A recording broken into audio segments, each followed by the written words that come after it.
RAS CMCQ programme में स्वागत है आपका। चलिए सबसे पहले देखते हैं पिछले अभ्यास प्रश्न को। हाल ही में समाचारों में देखे गए नरेंद्र 09 को सबसे सही रूप में कैसे वर्णित किया जा सकता है? विकल्प ए जलवायु अनुकूल गेहूं की किस्म, विकल्प बी उच्च उपज वाली संकर धान की किस्म, विकल्प सी कीट प्रतिरोधी सब्जी बीज लाइन या विकल्प डी नव विकसित जैविक उर्वरक। तो इसका सही जवाब है विकल्प ए जलवायु अनुकूल गेहूं की किस्म। नरेंद्र 09 एक जलवायु अनुकूल गेहूं की किस्म है जिसे उत्तराखंड के नैनीताल के किसान नरेंद्र सिंह मेहरा ने विकसित किया और इसे प्रबल उष्ण सहनशीलता और बेहतर अनाज उत्पादन के लिए PPV-FRA 2001 के तहत पंजीकृत किया गया, अतः विकल्प ए सही है। तो चलिए शुरुआत करते हैं पहले प्रश्न के साथ। हाल ही में समाचारों में देखा गया INS माहे किस श्रेणी के नौसैनिक पोत से संबंधित है? विकल्प ए अपतटीय गश्ती युद्धपोत, विकल्प बी पनडुब्बी रोधी उथले जलयान, विकल्प सी उभयचर लैंडिंग डॉक पोत, विकल्प डी आधुनिक बारूदी सुरंग रोधी पोत।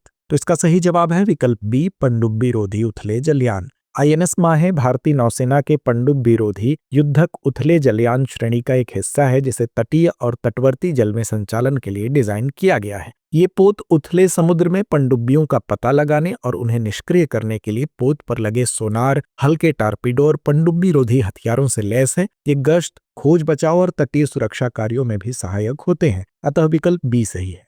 अमोनियम नाइट्रेट के संबंध में निम्नलिखित कथनों पर विचार कीजिए। पहला, शुद्ध अमोनियम नाइट्रेट एक ऑक्सीकारक एजेंट है और स्वयं में विस्फोटक नहीं होता। दूसरा, भारत में ऐसे उर्वरक जिनसे अमोनियम नाइट्रेट को निकाला नहीं जा सकता उन्हें विस्फोटक के रूप में नहीं माना जाता। तीसरा, अधिक मात्रा में अमोनियम नाइट्रेट को आबादी वाले क्षेत्रों में संग्रहित करना अमोनियम नाइट्रेट नियम 2012 के तहत निषिद्ध है। उपर्युक्त कथनों में से कितने सही नहीं है या हैं? विकल्प ए केवल एक, विकल्प बी केवल दो, विकल्प सी सभी तीन या विकल्प डी कोई भी नहीं। तो इसका सही जवाब है विकल्प डी। शुद्ध अमोनियम नाइट्रेट यानी NH4NO3 एक सफेद क्रिस्टलीय जल में घुलनशील नाइट्रोजन युक्त यौगिक है जो अमोनिया के साथ नाइट्रिक एसिड की अभिक्रिया करके बनाया जाता है, जिसका गलनांक लगभग 170 डिग्री सेल्सियस होता है। शुद्ध अमोनियम नाइट्रेट अपने आप में विस्फोटक नहीं है और इसे संयुक्त राष्ट्र के खतरनाक पदार्थों के वर्गीकरण के तहत ऑक्सीकारक के रूप में वर्गीकृत किया गया है, अतः कथन एक सही है। 45% से अधिक अमोनियम नाइट्रेट इमल्सन, सस्पेंशन, पिघले हुए या जेल स्वरूप सहित वाला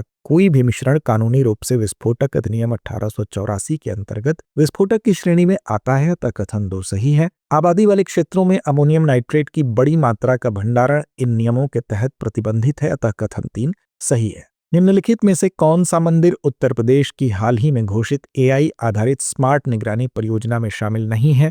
विकल्प ए श्री काशी विश्वनाथ मंदिर वाराणसी, विकल्प बी राम मंदिर अयोध्या, विकल्प सी गोरखनाथ मंदिर गोरखपुर, विकल्प डी बांके बिहारी मंदिर वृंदावन। तो इसका सही जवाब है विकल्प डी बांके बिहारी मंदिर वृंदावन। उत्तर प्रदेश पर्यटन विभाग ने सुरक्षा सुधारने, भीड़ प्रबंधन और आगंतुक सुविधा बढ़ाने के लिए 3 प्रमुख मंदिरों श्री काशी विश्वनाथ राम मंदिर और गोरखनाथ मंदिर को AI आधारित निगरानी के लिए चयनित किया है, जबकि बांके बिहारी मंदिर वृंदावन इस परियोजना का हिस्सा नहीं है, तब विकल्प डी सही है। भारत का नवीनतम और सबसे ऊंचाई पर स्थित लड़ाकू विमान सक्षम वायुसेना एयरबेस जिसे सीमा सड़क संगठन ने बनाया है कहाँ स्थित है? विकल्प ए सियाचिन जम्मू कश्मीर, विकल्प बी न्योमा लद्दाख, विकल्प सी जोधपुर राजस्थान या विकल्प डी पठानकोट पंजाब। तो इसका सही जवाब है विकल्प बी न्योमा लद्दाख। भारत ने लद्दाख के न्योमा में अपना नवीनतम और सबसे ऊंचा लड़ाकू विमान सक्षम फाइटर कैपेबल एयरबेस का उद्घाटन किया है, जिसे सीमा सड़क संगठन यानी BRO द्वारा बनाया गया है। यह देश की उत्तरी सीमा पर वायु शक्ति को बल प्रदान करता है।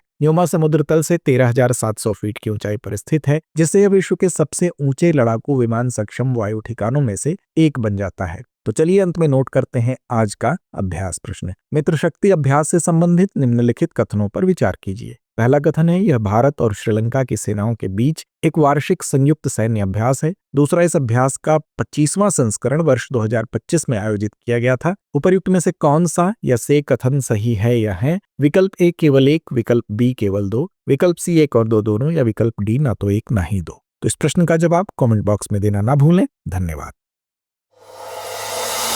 अब एग्जाम की तैयारी को और बेहतर करने के लिए हमारे चैनल को लाइक, शेयर और सब्सक्राइब करना ना भूलें।